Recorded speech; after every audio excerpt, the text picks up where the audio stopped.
TVF की मैंने सबसे पहले पंचायत सीरीज देखी थी, जो एक्चुअली इतनी अच्छी थी कि क्या ही बताऊं। ऐसे कैरेक्टर्स जिसे हम रिलेट कर पाए और ऐसी सिचुएशन जिसे हंसी भी आए और सीखने भी मिले। इसके बाद मुझे अब लगा कि अब टीवीएफ की और भी अलग अलग सीरीज देख लेनी चाहिए। शुरुआत मैंने की एस्पिरेंट से, जो अवेलेबल है यूट्यूब पर।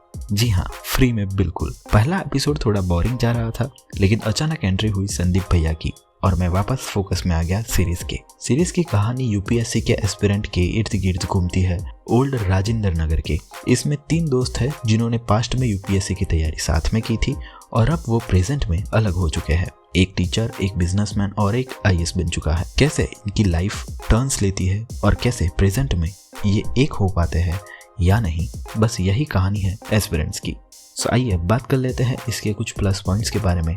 पहला इसका प्लस पॉइंट है टचिंग स्क्रीन प्ले। 3 दोस्त जो बिल्कुल हमारे जैसे हैं, साथ में पढ़ाई और फीलिंग्स बीच में आती है और झगड़े भी जिसे सॉल्व किया जा सके, सब कुछ हम रिलेट कर सकते हैं इस सीरीज से। इस सीरीज की कहानी हमें इतनी ज्यादा टच करती है कि इसके कैरेक्टर्स को हम सीरीज खत्म होने के बाद भी याद रख पाएंगे, खासकर तो एसके सर का कैरेक्टर। सेकंड इसका प्लस पॉइंट है ट्रू मोटिवेशन। यूपीएससी क्लियर करने के लिए मोटिवेशन किसी और से नहीं बल्कि इसी सीरीज से मिलेगा। हमें कहीं और जाने की जरूरत नहीं है। टीवीएफ के सीरीज की यही खासियत है कि वो आम इंसान की लाइफ की तरह ही सब प्रेजेंट करते हैं और एज इट इज मोटिवेशन देते हैं।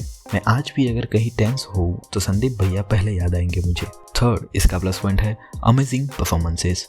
सनी हिंदुजा जिन्होंने संदीप भैया का कैरेक्टर निभाया है क्या बताऊं। एक तो लगते हैं चॉकलेटी हीरो टाइप्स और साथ में उनकी पर्सनालिटी इतनी चार्मिंग है कि याद रह जाएगा ये कैरेक्टर एंड तक। साथ में नवीन जी ने भी जान डाल दी है अभिलाष के कैरेक्टर में, भले पास्ट में हो या आईएएस बनने के बाद। अभिलाष जी की मैं तारीफ करना चाहूंगा, उनके एक्सप्रेशंस कमाल के हैं। साथ में नविता जी ने भी अच्छा काम किया है और शिवांकित तो अमेजिंग है ही। फोर्थ इसका प्लस पॉइंट है ट्रूली अमेजिंग डायरेक्शन। इस सीरीज को सबसे खास इसका डायरेक्शन बनाता है। टीवीएफ कह सकता था कि यूट्यूब की सीरीज है, कम खर्चा को करना, बट नहीं यार, एक अच्छा सा डायरेक्शन भी देखने में मिला, जिससे ये सीरीज देखने में भी मुझे मजा आ गया और हम जुड़ भी गए इसके कैरेक्टर से। फिफ्थ इसका प्लस पॉइंट है मेलोडियस सॉन्ग्स। एस्पिरेंट्स के सारे सॉन्ग्स रिपीट मोड पर मैं सुन रहा हूँ। धागा, मोह भंग तो रुला देगा, भले ही 2 मिनट्स के सॉन्ग हो, लेकिन दे मौका जिंदगी तो अपनी सीट पर से उठा के कुछ काम करने का मोटिवेशन दे देगा। गूस बम्स देता है ये सॉन्ग, जितनी भी बार सुनो उतनी बार। आइए अब बात कर लेते हैं इसके कुछ नेगेटिव पॉइंट्स के बारे में। पहला इसका नेगेटिव पॉइंट है फर्स्ट एपिसोड। पहला एपिसोड थोड़ा सुधारने लायक था, एडिटिंग की खास जरूरत थी यहाँ पर, बट स्टिल ये उतना अफेक्ट नहीं करेगा जब संदीप भैया की एंट्री हो जाएगी तब।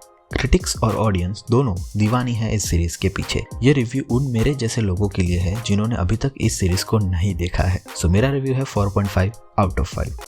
सो बेसिकली चाहिए और आज ही देखना चालू करिए इस सीरीज को। थोड़ी ही लंबी है, ज्यादा देर नहीं लगेगी। Don't miss at any cost. So ये था मेरा रिव्यू अबाउट एस्पिरेंट सीरीज। ऐसे ही नए रिव्यूज के साथ फिर मिलूंगा, लेकिन जाते ही जाते चैनल को सब्सक्राइब और इस वीडियो को लाइक एंड शेयर करना ना भूलें। सो मिलता हूँ अगले रिव्यू में, तब तक के लिए